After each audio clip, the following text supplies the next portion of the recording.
Yo, what's up, guys? Everyone, today I'm going to be talking about reviewing Season 2 of The Last of Us. It is currently 2:02 a.m. here. If you can see that, I know it's extremely bright here on the East Coast, but the grind does not stop. Literally just finished watching Season 2 of The Last of Us, and I'm going to start it off really from the beginning in terms of certain things, but also go into the ending because that is fresh in my brain and ingrained. I have a lot of thoughts and opinions and takes and agendas to get off my chest. But overall, I give Season 2 of The Last of Us an 8 out of 10. Now, I would have given Season 1, if I did a review like this, probably like a 9, 9.5. But it's one of those things where I don't know if they'll be able to reach those peaks. I mean, that is that not one of the greatest season ones of a show in like television history?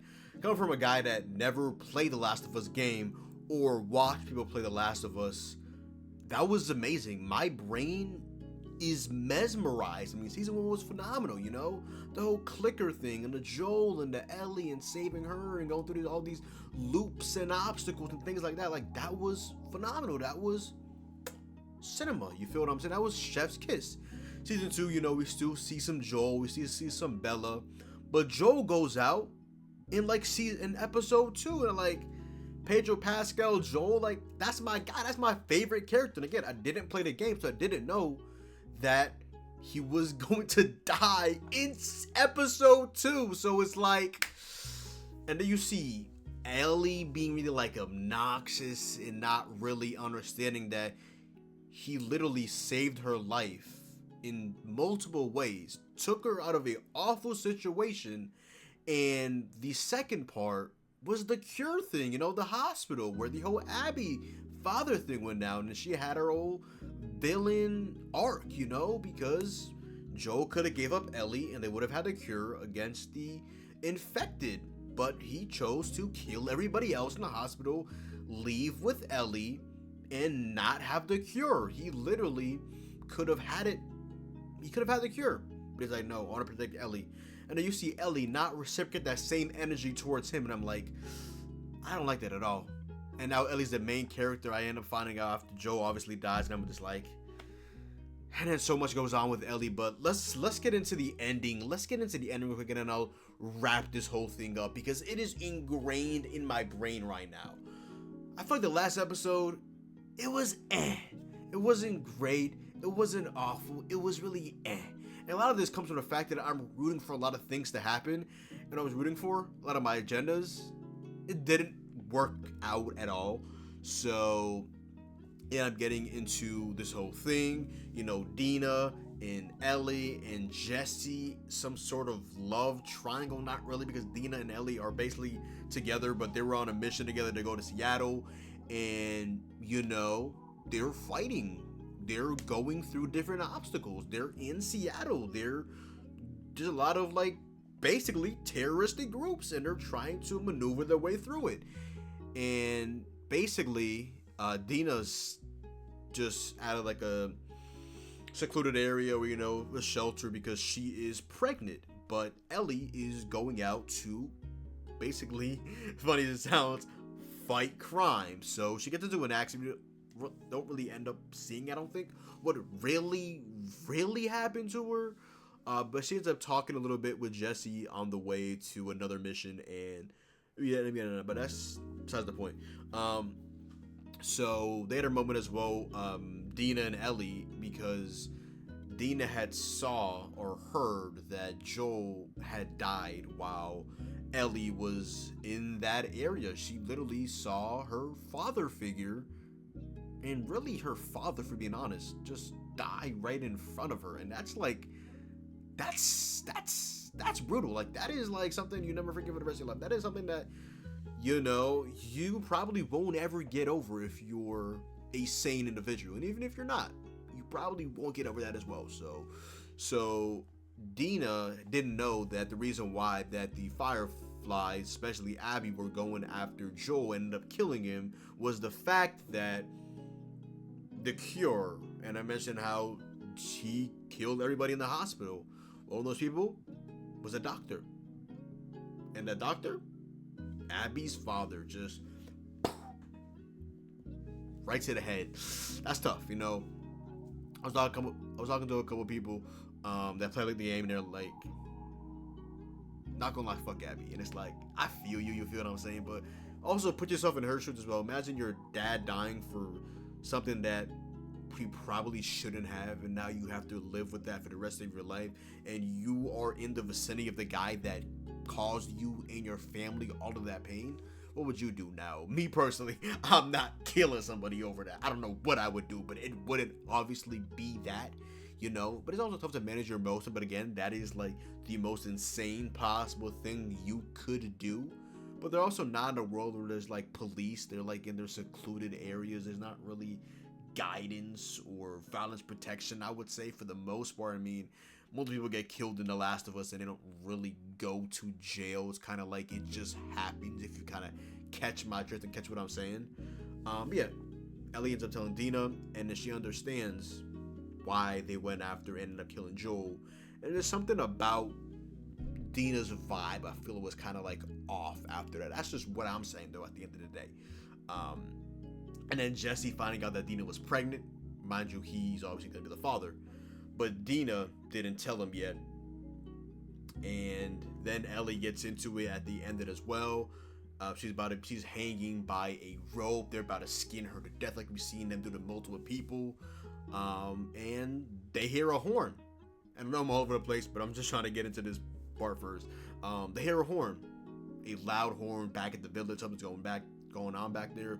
This little kid that sees Ellie initially, then I believe she whistles, and then they all come, and she's trying to get up because she got lost at sea and was on shore and just kind of like crawling to shore and things of that nature. And they were hanging her, and there was a fire, and they were about to skin her with this like metal thing through her chest, like we've seen them do multiple times with multiple people. But Ellie wasn't from there. They were really looking for her. She kind of just popped up out of nowhere. But there's Ellie. You're lucky that, you know, they heard the horn and they left you. You're very, very lucky. But then we hear a gunshot at the end, which again, I'm going over a couple of things right now. So there's also Owen, and there's also this other girl. For the life of me, I just forgot what her name is. Maybe it was Mel. I think it was Mel. I mean, looking at the cast right now on my other monitor, I believe her name was Mel, if I'm not mistaken. Yeah, Owen and Mel. They're cool. They're close with Abby, who was the one that killed Joel. And, you know, Abby's trying to provide information about where's Abby? Where's Abby? I'm in Seattle for Abby. Where is Abby? So she's like, point me to where Abby is. And they're like, no, we're good. And I was like, okay, fine, I'll do it. Ends up just pulls out a gun. Boom! Misses Ellie. Then Ellie instantly, right to the throat. One shot, he's cooked. But somehow the bullet also grazes and gets stuck in Mel as well, and she ends up unfortunately passing away. And then a couple of seconds later, or I mean, like the next couple of scenes, Abby pulls up after Tommy, Joel's brother, ends up pulling up as well. It's like a lot of things happen, and then one of the final scenes where, unfortunately, Abby one-shots Jesse, and unfortunately he passed away before Dina even told him that he was the father to her child, and now her child, and technically his son as well, won't have a father because of what just transpired. And we heard a gunshot. I don't know if Ellie's dying. Again, don't spoil anything down below. I have not played the game.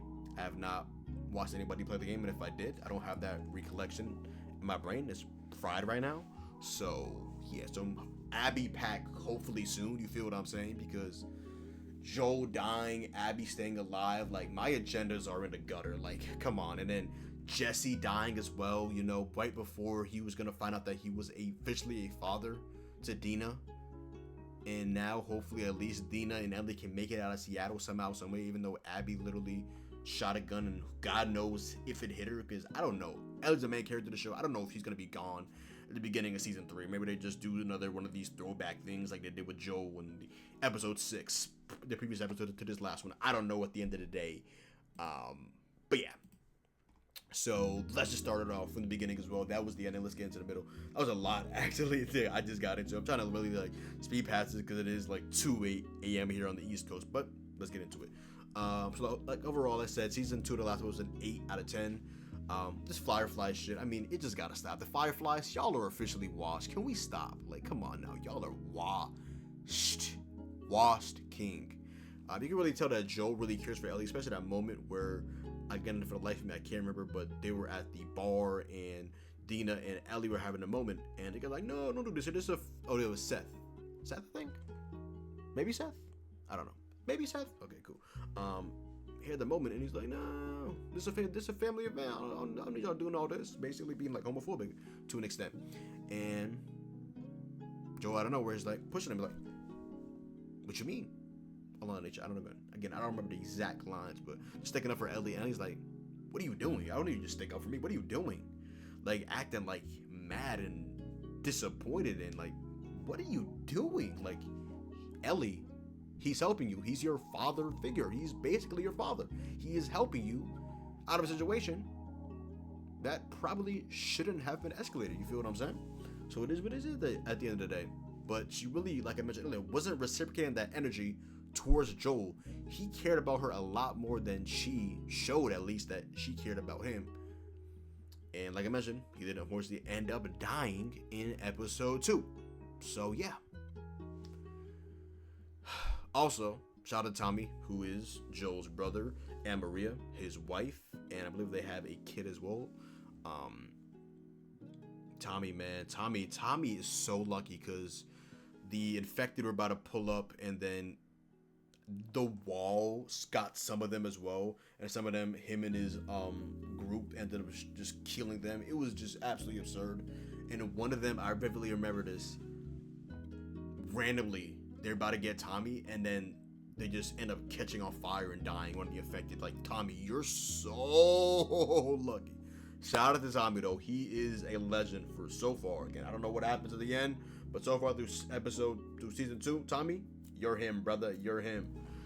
Dina, man, Isabella Merced, you move the needle. That is an exquisite. That is a special talent. She definitely moves the needle.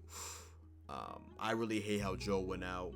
I mean, first off, the baseball bat, and then getting like stabbed with this thing somewhere in his body. Again, I forgot what part of the body it was, but yeah, he was cooked after that.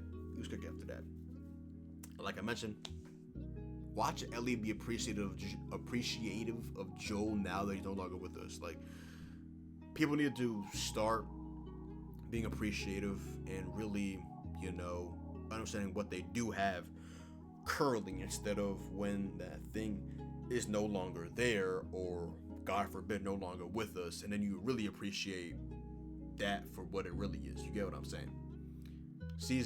Episode 2, man, that infected pack, man.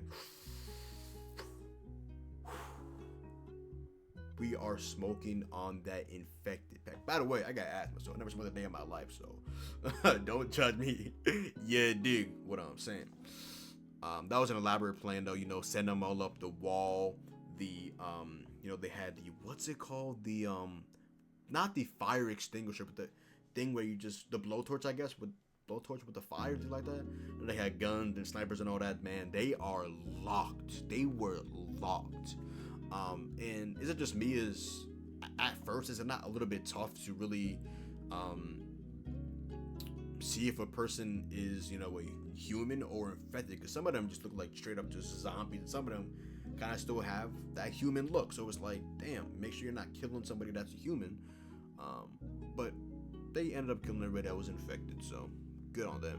Shout out to Tommy. Tommy's really the troop. He's the leader behind all of this. He's the one that really started all of this, if you get what I'm saying. And then Dina, man. Dina clutched up in episode 3, man. Shout out to Dina, man. Dina, you are a demon. Demon Dina. You are her. And then Seth, he had this whole thing, with Ellie and Dina, and then he kind of got his PR back, he was cooking, because they were like, oh, we gotta avenge Joel, and the council was like, they came to a conclusion like, no, man, we ain't going to avenge Joel, man. This is Ellie's fight. Joel was one of us. Joel was one of our leaders, said Ellie. But they didn't want to, I guess, waste resources and potential people going to Seattle to go fight Abby and her goons, if you want to call it, and not that type of goons. I mean, it is 2:17 a.m., so it is what it is, but not that type of goons, you freaks. But yeah, like, come on, man. Like, council, what are we doing, baby? Come on now.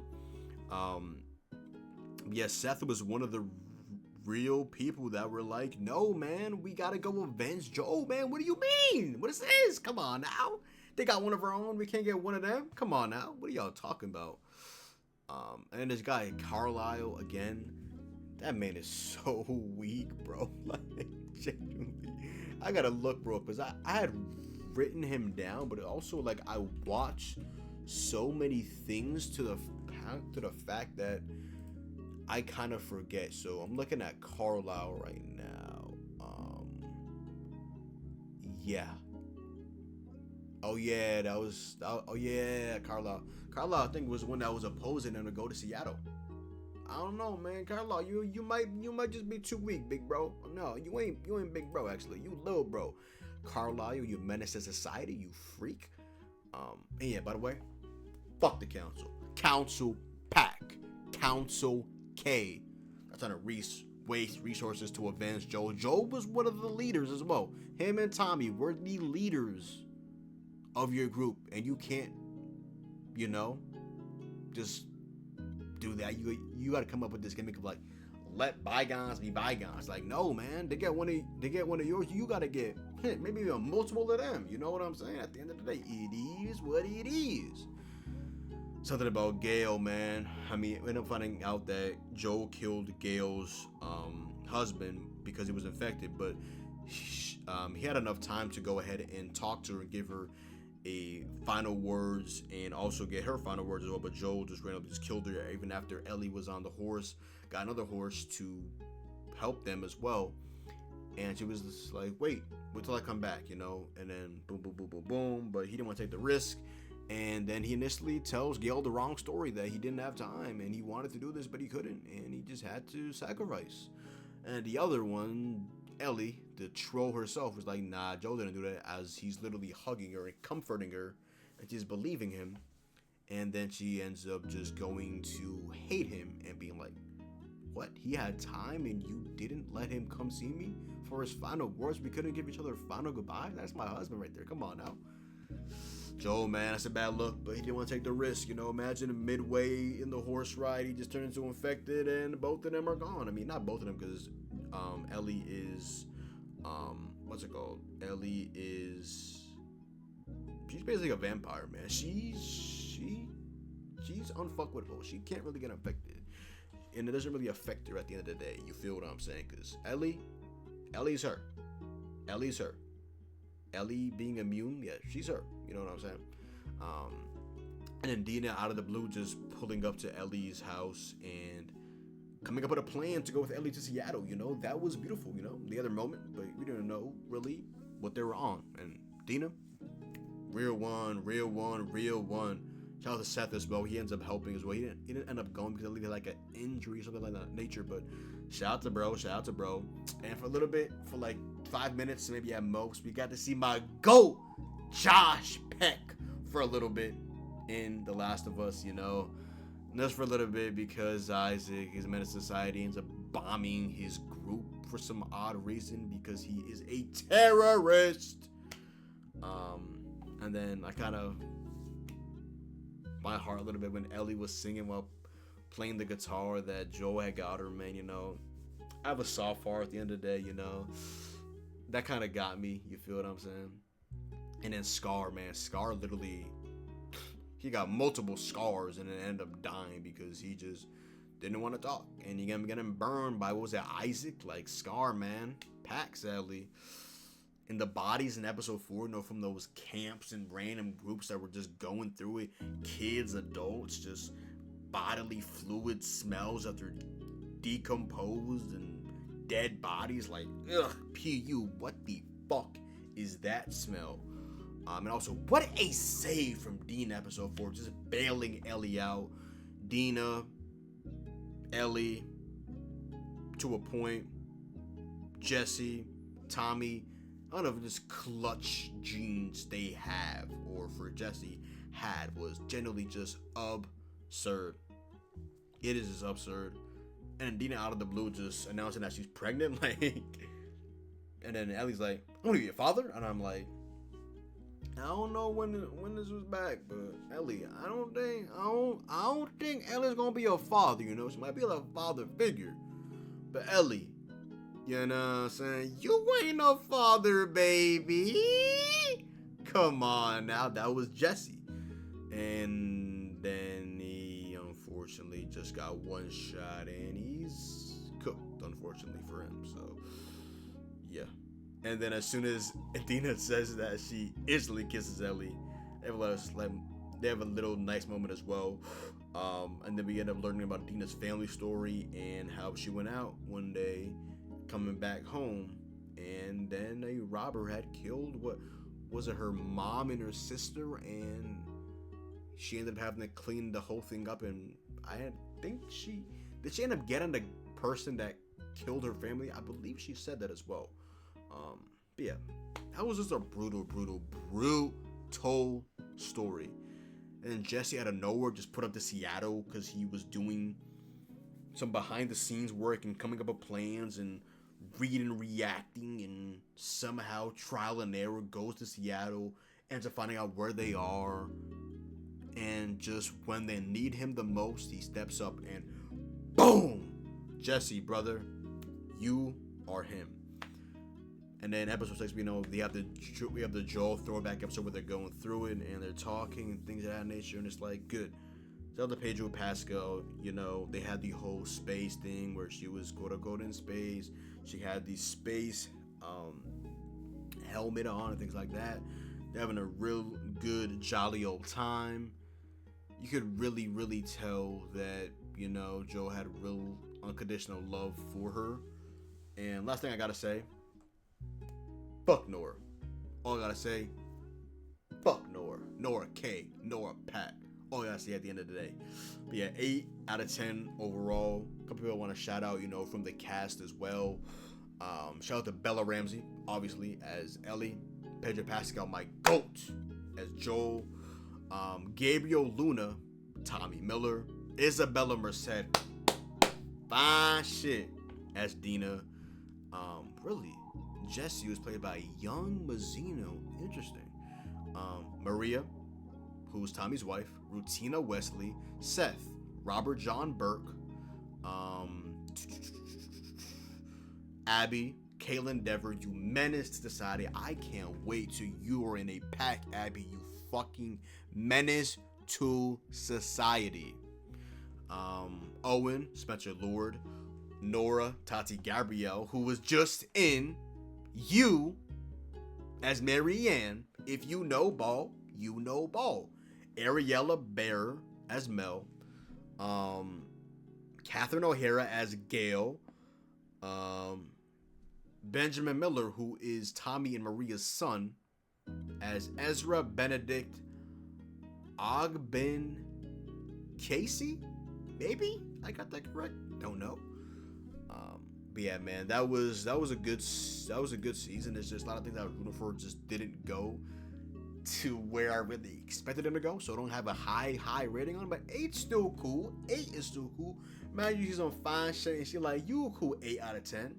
I'd be like, alright. Ended over like a 7. I'll say like a 7.5, 8, I'm just saying though. You dig what I'm saying. But yeah, I think that's about it right there for me. Really, really good. Really good series. Really good series. Season 1, you're not gonna reach those heights. I mean, I'm sorry. I mean, it was just like boom, boom, boom, boom, boom. This season was like boom, boom, boom, boom. We didn't have quite enough. Maybe season 3 can get. But it's like my agendas are in the gutter. So at the end of the day, it is what it is. But yeah, other than that, yo, that is the result. Go down below, drop a like, comment down below, sub up, make sure to follow me on Twitch, Twitter, and TikTok. It's your boy John. Hopefully you guys did enjoy the video, and I'm out, man. Peace.